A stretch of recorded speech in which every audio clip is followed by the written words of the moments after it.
राजा और आप लोग कैसे हो। मेरा न्यू वीडियो में आप लोग का वेलकम है।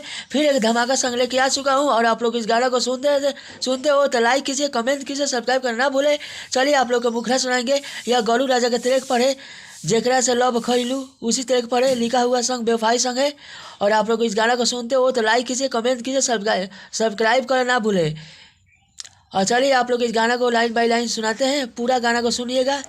जेकरा से लव कैलू ओकरा से परेशानी बा, ए सनम करम तोहरो लागे खानदानी बा, ए सनम करम तोहरो लागे खानदानी बा।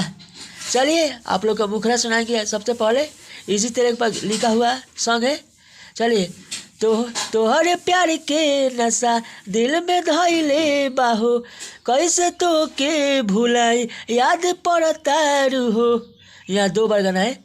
तो के प्यार के नशा दिल में धइले बाहो, कैसे तो के भुलाई याद पड़ता हो। उदास क दिलु चेहरा नादान में, याद उदास क दिलु चेहरा नादान में। यहाँ भी 2 बार गाना है।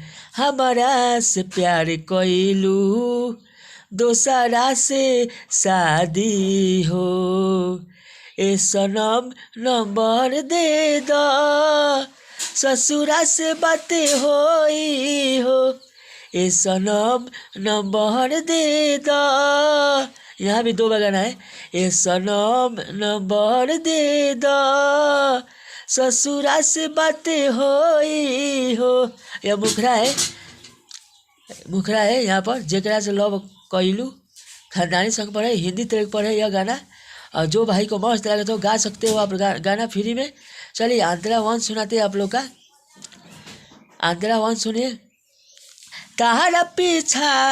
तहारा पीछा तो जिंदगी खराब हो गईल, नाही जनलू दीवाना शराब हो गईल। आंतरा बदल दिए हैं हम।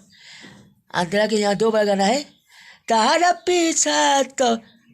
पीछा तो जिंदगी खराब हो गईल, नाही जनलू दीवाना शराब हो गईल।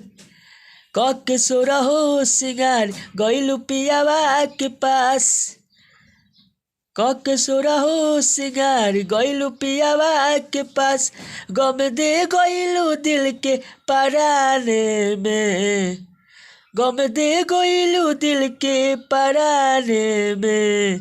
हमारा से प्यार कैलू दोसरा से शादी हो, ए सनम नंबर दे दो ससुरा से बातें होई हो। यहाँ भी 2 बार गाना है। ए सनम नंबर दे दो ससुरा से बातें होई हो। चलिए आंतरा 2 सुनाते आप लोग का। आंतरा 2 मस्त लगे तो लाइक कीजिए, कमेंट कीजिए, सब्सक्राइब करना ना भूले। और आप लोग का अधिक से अधिक शेयर कीजिए, भाई के सपोर्ट कीजिए। और गाना एक से एक लेकर आऊँगा। चलिए भाई आप लोग का आंतरा सुनाते हैं। तू आंतरा मस्त लगे। खुश ना हो कबू जाके ससुराले में, फील जब होई जब रहबू अकेले में। यहाँ भी 2 बार गाना है। खुश ना हो कबू जाके ससुराले में, फील जब होई जब रहबू अकेले में। गईलू दोसरा के दिल देख के बबलू के फिल, गईलू दोसरा के दिल देख के बबलू के फिल। रोहित संगे जाके मजा लेबू नादान में। यहाँ भी 2 बार गाना है। रोहित संगे जाके मजा लेबू नादान में।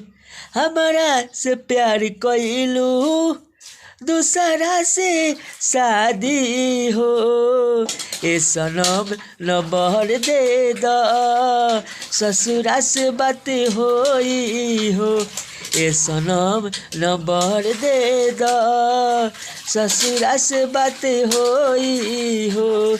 चलिए अगला वीडियो में आप लोग का वेलकम रहेगा। फिर एक धमाका सॉन्ग लेके आऊँगा। यह गोलू राजा के ट्रैक पर गाना लिखा हुआ है और आप लोग इस गाना को सुने हो तो लाइक कीजिए, शेयर कीजिए, सब्सक्राइब करना भूले।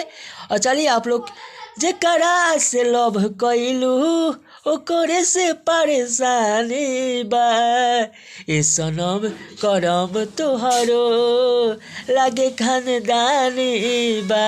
इसी तरह पर यह गाना है।